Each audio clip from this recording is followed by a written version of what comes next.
as directed to department. So he's going to tell us about the 2030 comprehensive plan for Frederick County. Great, thank you. Similar to how Tim opened, I appreciate you having us this evening. And I'm curious, of all the people here, I saw we have hands for Winchester. How many people are from Frederick County in the audience? Excellent. You win. You win. And then, unlike the city where it's predominantly urban, Frederick County has rural areas, has suburban areas. Show of hands, how many of you from the rural area of the county? Okay. And the more suburban areas, I guess it'd be everyone else. So we've got a lot more suburbanites in the county side of things. When you look at, I guess you probably have seen in the paper, the census population was released the last couple of months, about 78,000 people in Frederick County, which equates to almost it's 29% growth rate the past decade. And if you look at the past 3 decades of Frederick County, we have grown consistently 29.9% every decade. So we've got a consistent growth rate. With that said, there's a lot of new people coming to the community, and also families are expanding on their own rights. I'm curious, we have a lot of people here that have moved here in the last 10 years, or mostly people from well beyond. Okay, so it's a good mix, a good split. I only say that because it gives you some background as to, as I go through my presentation, I'm going to give you some background on Frederick County that I hope most people are familiar with. If not, it'll be new for you. But it'll be new information for those people that have moved to the county in the past decade or so, because you probably aren't familiar with the past history and planning. We call it the 2030 Comprehensive Plan. That's the draft plan we're going through right now. It's the first time we've actually called it something 20 years out. Just as Tim said, you always plan for 20, 30 years in the future. And in the past, we've always adopted a comprehensive plan and given it the date, given it the year that it was adopted. Currently, we have a 2007 comprehensive plan. So you're going to see a gap there as we go through the discussion.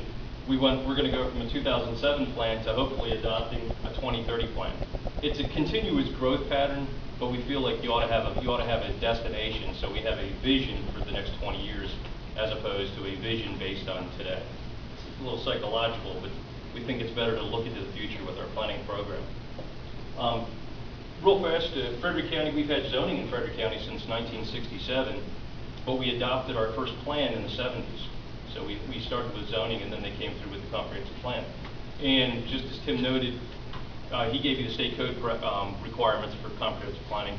That applies to the city and the county, so I'm not going to repeat that, but it gives you the foundation for why we have a comprehensive plan.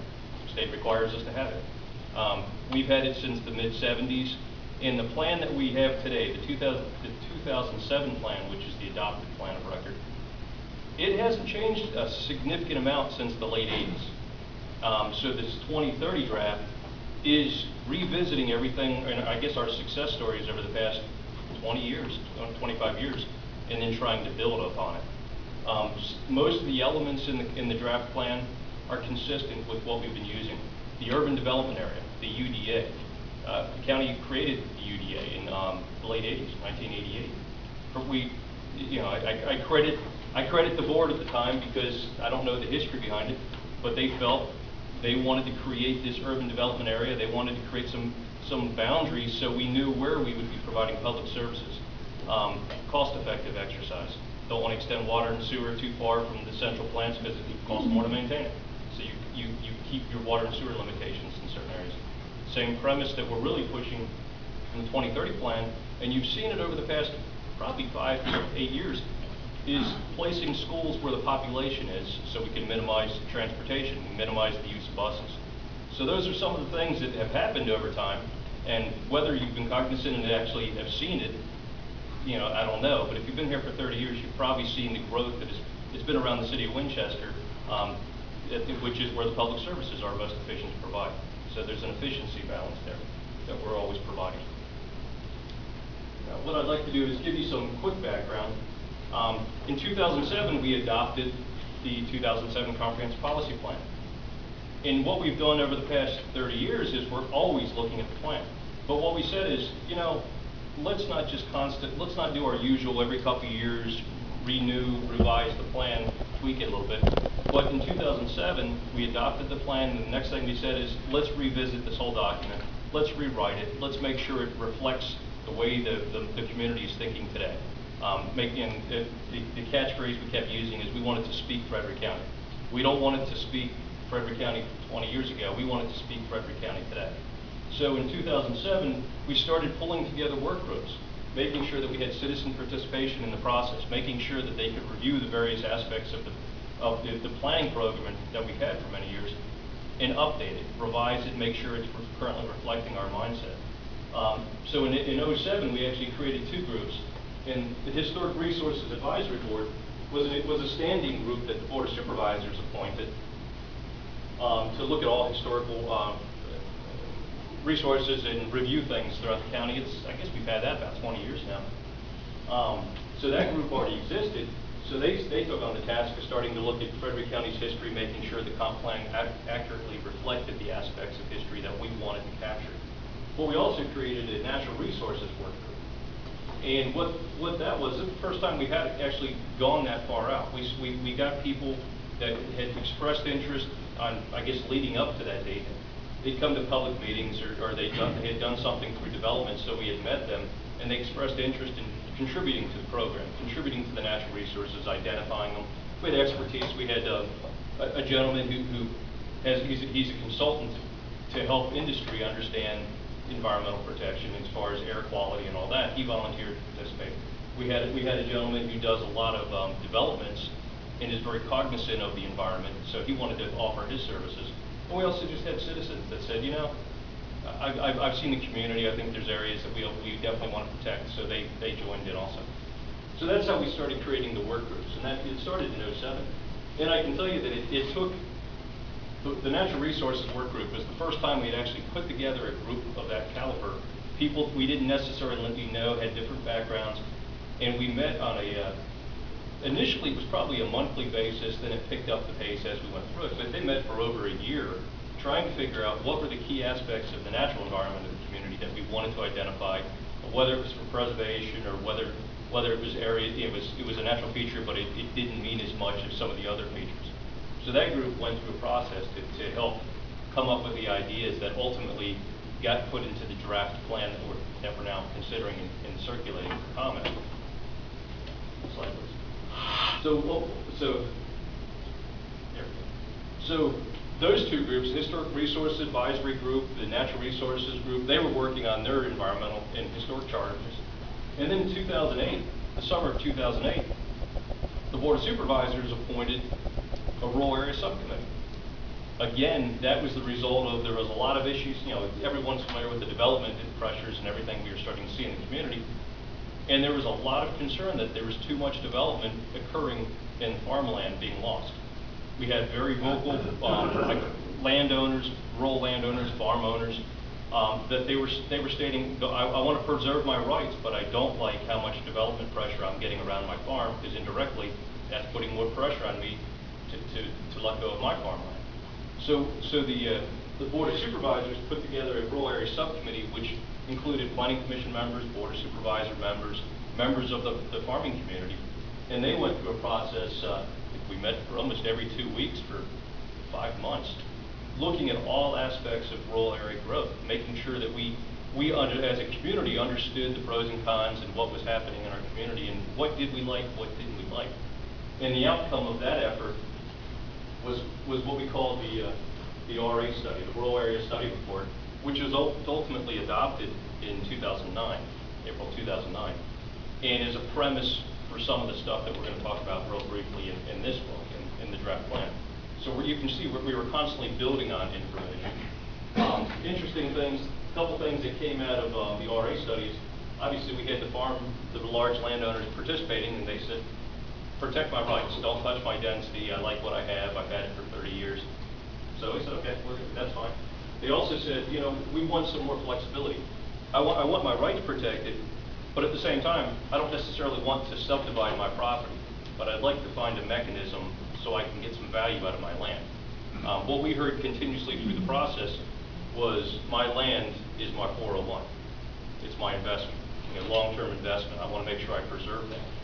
And it's kind of an interesting exercise with the TDR concept, because what that says is you can continue to own your land, you continue to farm it or just have it open, whatever your pleasure is as a property owner, but you can sell aspects of the rights to it to help fund your preservation of the land or whatever you want.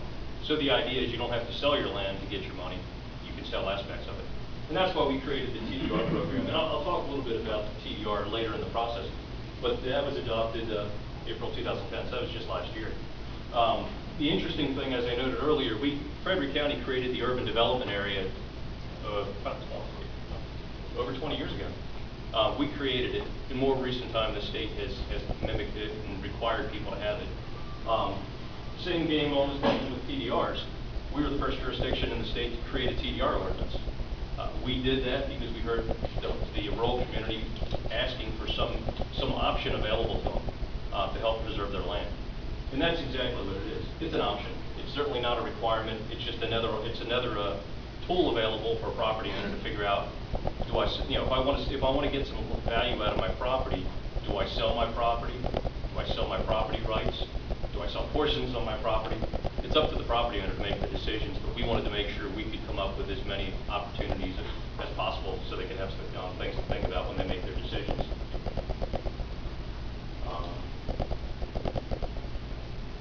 So that was about a year ago. So shortly thereafter, when we adopted the TDR program, we started picking up the pace on the comp plan. So we'd studied the rural areas, we'd studied the natural features, the history.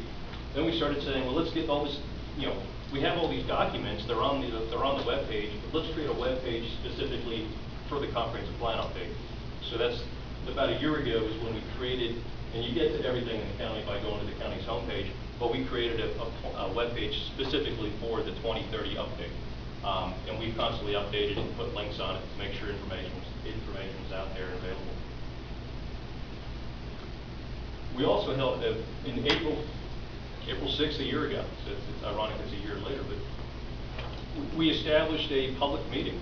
We put notices out. We wanted to bring people to the county boardroom, well, I think it was a Tuesday evening, and try to create more interest, try to figure out who in the community wanted to participate. We had done the rural area studies, we had done the natural resources, we had done the history, but the comprehensive plan in the county has a lot of other areas that we wanted to make sure we were revisiting and updating and accurately reflecting the community's interest. So we had this public meeting.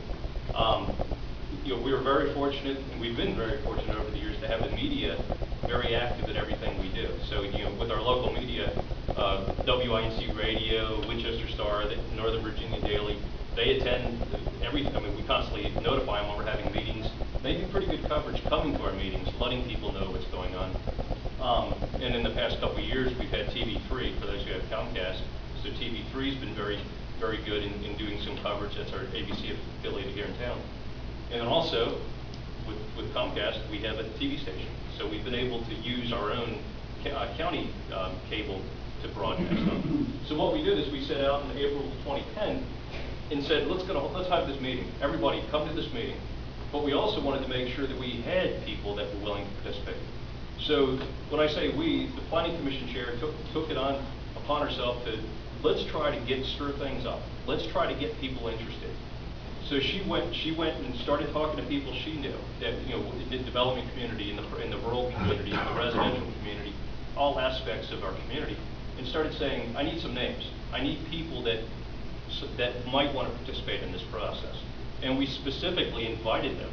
We sent out letters to, I think we sent them to about 50 people to say, we're having this meeting. You've expressed interest in our community in some aspect of or another, whether it's because you were coming to meetings or a friend of a friend knew you had an interest in something. We said, why don't you come to the meeting? We want you here. And as a result, at that April 2010 meeting, we had over 40 people come to the meeting and say they want to participate. So we said, okay, well, let's figure out what your area of expertise is. Let's figure out what work group you'd best be placed on. If you're a residential developer, well, obviously, you've got an expertise to bring to the residential aspect. If you're a homeowner, where do you want, you've got a lot more opportunity, but if you don't like your neighborhood or you do like your neighborhood, you ought to be sitting in the residential development to help guide things in the future. So that's how we started establishing work groups, and we we created over 10. I think it was actually 12, but I'll say over 10 work groups to study different aspects of our comprehensive plan draft. We also have a standing comprehensive plans and programs committee, which is a subcommission of the planning commission, and they meet on a monthly basis. And they took it upon themselves, they were tasked to work with the work groups and choreograph and make sure that everybody was making efforts in drafting and basically going through the old comprehensive plans, bringing in new information and rewriting it. The beauty is, like Tim said, the county didn't hire anybody to do this work. We used the community to do so.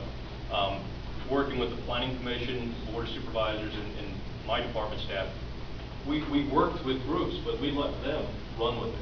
We touched base with them. And it was kind of an interesting exercise. And I liked it from a staff perspective because I didn't have to be directly involved in it. A work group might have 3 or 4 people. We'd select a point person in that group. They could choose it themselves, or if everybody was saying, well, you know, I want to participate, but nobody was raising their hand, we'd say, okay, well, you're going to be the leader of that group. And we let the work groups go through their assigned section of the comp plan and write the new comp plan. We gave them some outlines and some templates so that every section would be very similar, but we let the citizens who volunteered their time to go through the process and draft the new comp plan. We took, after 6 months of that exercise, we got it all submitted to us. We had the comp plan committee, comprehensive plans and policies committee, that's the subcommittee of the planning commission.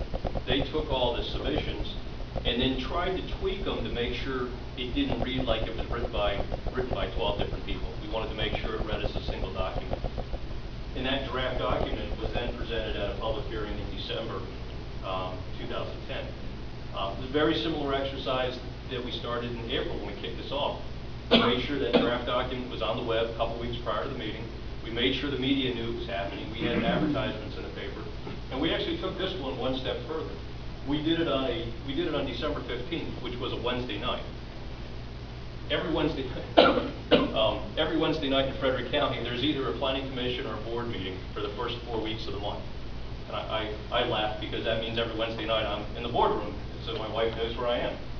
But every planning commission and board meeting on a Wednesday night is also televised. We utilize Comcast, and we have our TV channel there. So we were able to reach out not only to those people that came to the meeting and participated, but we also televised the hour program so that people at home could understand what was going on and again, reach out and encourage them to participate. The unique aspect that we also advanced, we televised on Comcast Channel 16, but we also captured that video and stuck it on our webpage. So I think it's a 46-minute YouTube video. So anybody that had interest, or anybody that has interest, and you didn't catch it on TV, you can go to the 2030 webpage, comprehensive plan webpage, and you can actually watch the video. This is the county's homepage. You know, we're at frederickcountyva.gov. Pretty simple home address. So it takes you to the county's home webpage, and we've been fortunate that they've got what they call their spotlight feature on the county's homepage. It tells a little bit about the comp plan update, and this cycles through with a couple other things, so it shows up every 3 seconds or something. But then they also created the guy who's in charge of the county webpage also created a dedicated button, the 2030 plan update. So anybody that just went to the county's homepage would have a direct link to the whole program that people are working on. And next slide, please. So when you go to that 2030 webpage link, it takes you straight in. And this is I think I captured this yesterday, but it's pretty up to date. And this is everything that has gotten us to the 2030 draft plan. We tried to create links here. June Wilmot's the chairman of the planning commission, but that's the YouTube video. So you go to the page, you hit the play button, and you can watch the video. You can fast forward and everything that you're interested in. We also have the whole draft plan. Back in December when we created the webpage, we had the rough draft plan. Now we have the draft plan, but it's still available for anybody to download. And we actually have the plan broken down into various sections. So if somebody has an interest in, they don't want to see the whole document, but they'd like to see, you know, the residential section or the business section, you can actually just go straight to those sections. I guess in a couple important notes, and before I'm going to run through how the comp plan is outlined. Everything's fiscally balanced. We're very, very conservative with, I guess as a community, we're very conservative. But also, we didn't want to waste money on plans. Just as Tim said, we've got everything, we've got it all on the web. We hope people use the web. We've got it available in our department, at the libraries to look at. But also, the plan, the land use plan and this comp plan is balanced. And people scratch their head and say, well, what do you mean by balanced? Well, ironically, since we've had the urban development area for 20 years, while we've never studied it in detail, we've always said, okay, we need a little bit of commercial land, maybe some industrial land, because that's a non-residential land use that creates tax base, so that when you build a house, we have revenue to offset the impacts that the individual house causes. Well, we've been planning that way, but when we did this updated plan, we looked at our analysis, and what we found is to properly balance land use in a community to help subsidize the demands of residential growth and residential homes in general, you ought to plan for a 25-75 land use ratio. And what that says is 25% of your land use ought to be in a non-residential use, and that's your commercial, industrial type thing. It's employment opportunities, it's shopping opportunities, but it's also tax revenue for the community. And if you make 25% of the land use in that non-residential component, the balance, the 75% that is not part of the commercial industrial, called the residential land use, the farming and open space, you do a good job of balancing it so you can minimize your tax demands on residential, because you're going to use the C&I and commercial industrial to help pay for things. What we found is we're there. So our future land use plan, which isn't tweaked much over the years, is right on target. That's one of the reasons, from a planning perspective, we've been very, as a community, very cautious of spending too much money, not spending too much money. And we've got low tax rates. And partially is because the board's been very cognizant over the years of making sure we have adequate C&I opportunities, commercial, industrial. And the comp plan continues to further that. And the analysis shows that we're right on target. Another important aspect of the draft plan is, as I said, it was written by the citizens. Over the past 3-4 years, the various work groups have been involved, have been drafting it. We gave them a template and outline, and they wrote it. They put their thoughts in there. They made sure it reflected what they were hearing, what they had experienced. It wasn't written by a consultant. It wasn't, my staff, we did the final tweaking to make sure it read as a continuous one document. But the citizens wrote the document. Because the citizen participated, we estimate that it's been over 200 hours of citizen time. And that's not one person, but that's when you look at everybody that's participated in the process, whether it's coming to the public meetings or actually jumping onto a work group and participating. We've got over 200 hours, and 200 man-hours, if you will, committed to this program just by citizen participation. And most important is, no consultants were used. I've been with the department since 1994. And to be honest with you, we've only used consultants a few times, and most of the time when we use a consultant, it's because we got a state or federal grant to do something.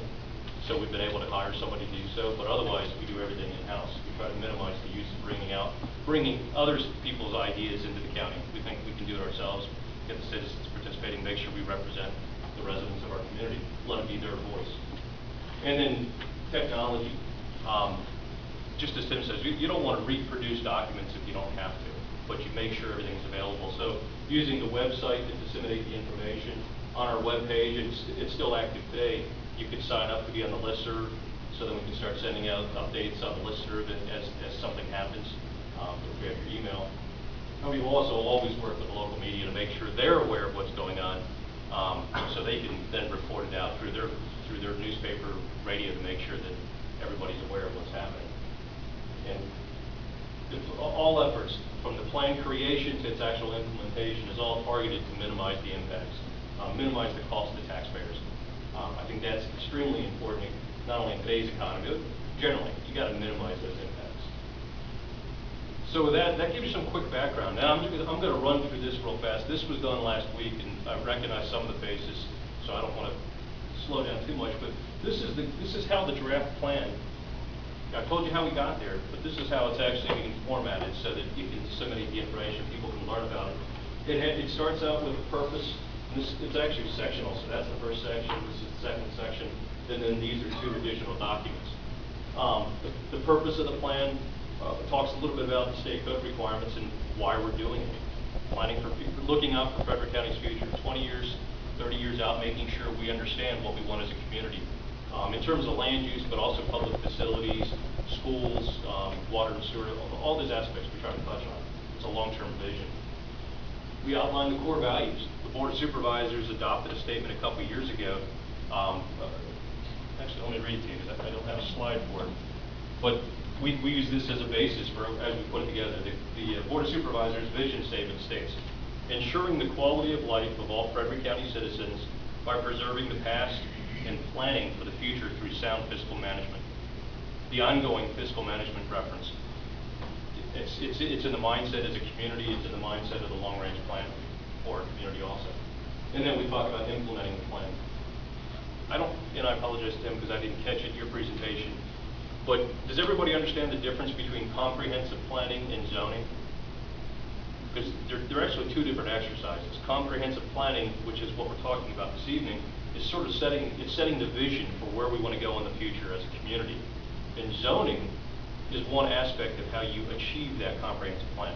So the comprehensive plan, the draft plan that we have tonight, it sets out where what type of uses ought to be out there, residential, commercial, industrial, but so that you have some kind of management so it's not getting out of hand one way or the other.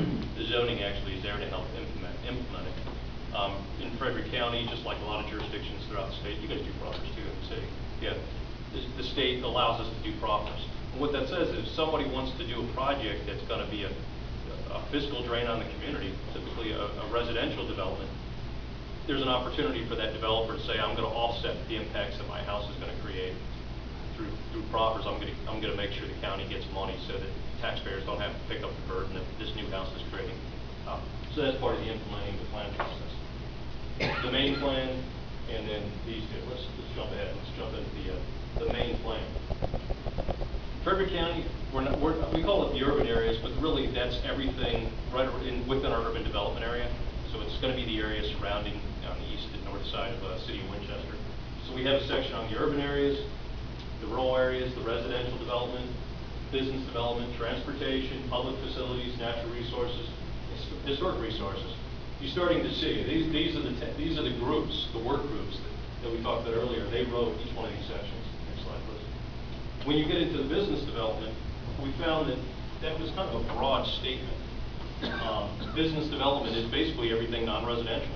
It's the employment and the tax opportunity, the tax base of the community. So our work groups were further broken down. Additional people with expertise, so they wrote sections pertinent to their expertise.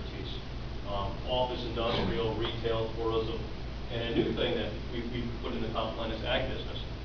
We've always been promoting the agricultural community and the orchards of Frederick County, the apple orchards of Frederick County.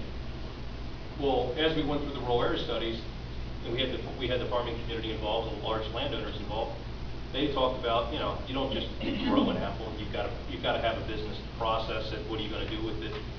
You need to support industries for the agricultural industry. So we actually, this time around in the draft plan, we've got what's called the business section to talk about the targets that aspect of our community is looking for. Next slide, please. When you get down to the public facilities section, we also broke that down. Because, significant public facilities, the things that we need to provide to our community. We need to educate our kids. We need to make sure we have recreation.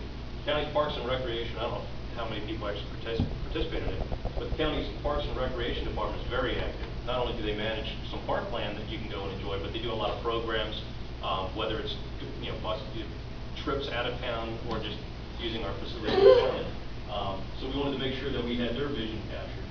We have the library system, fire and rescue, and then the Winchester Regional Airport. Each one of those chapters, we wanted, it was written by the work group, but we wanted to make sure it was read as one. So what we did is we made sure they were consistently following the outline that we created.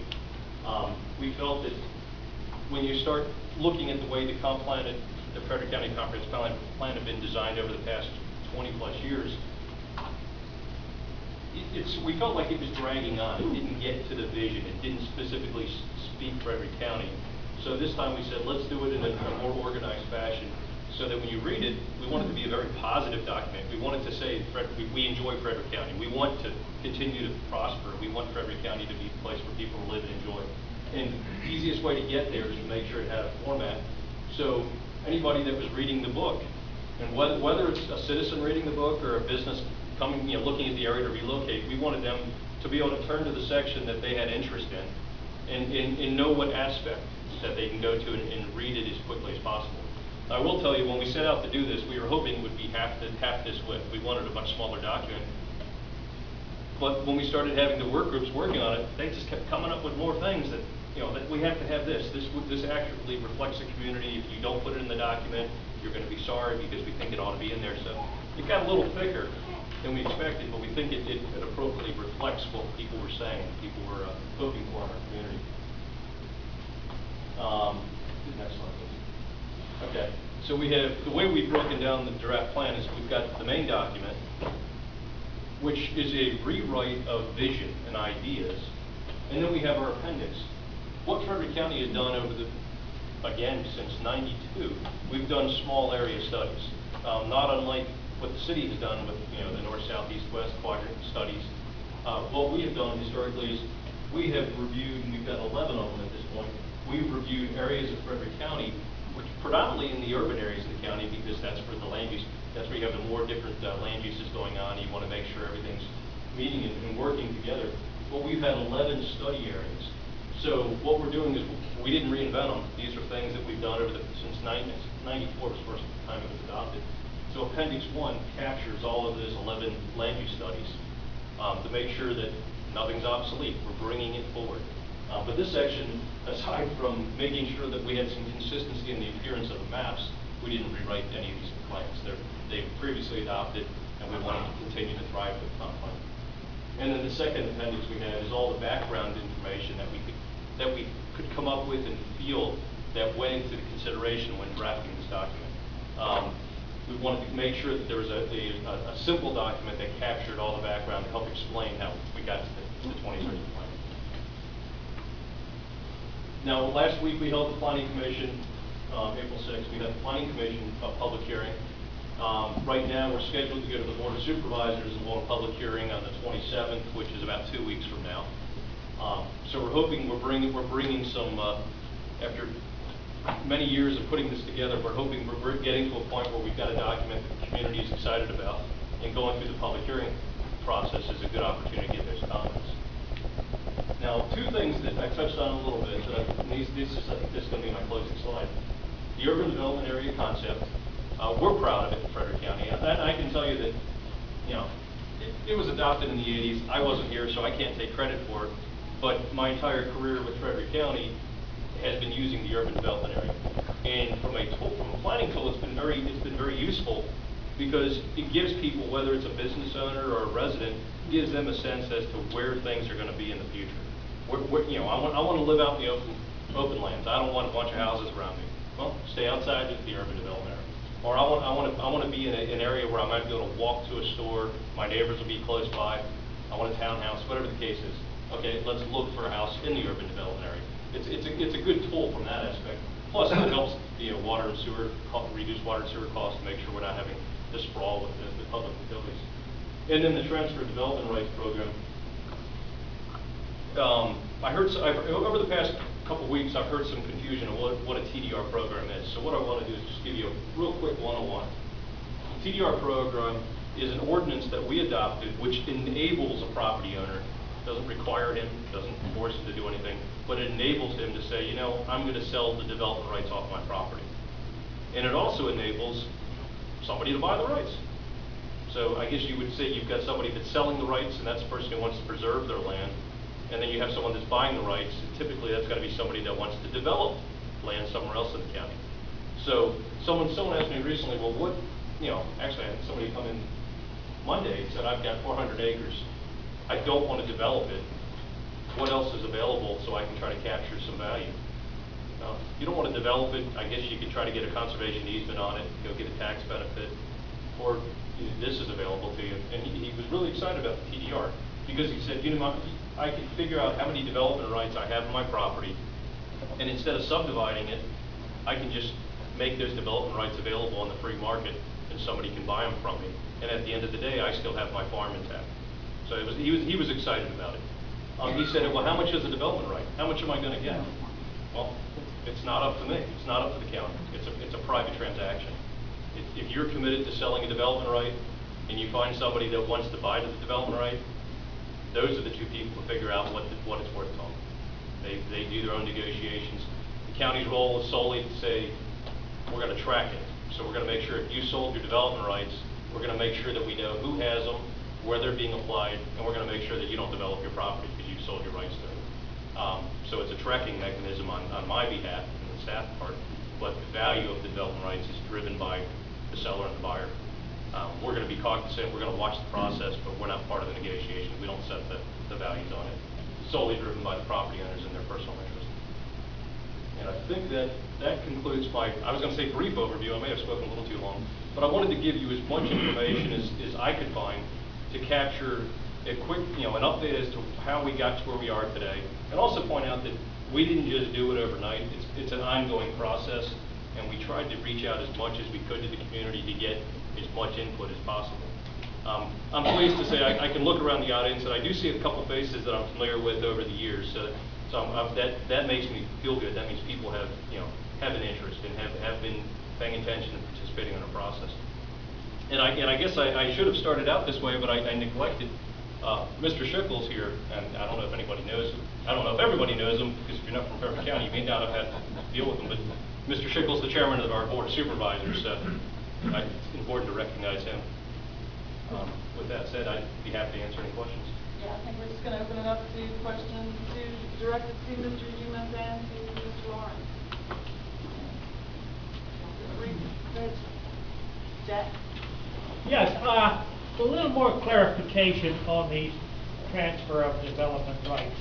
If you would, I've read the document, I read the law, I read the ordinance that it was passed, but I'm still not clear in my own mind the total effect that these things have. So I have several questions if you would clarify.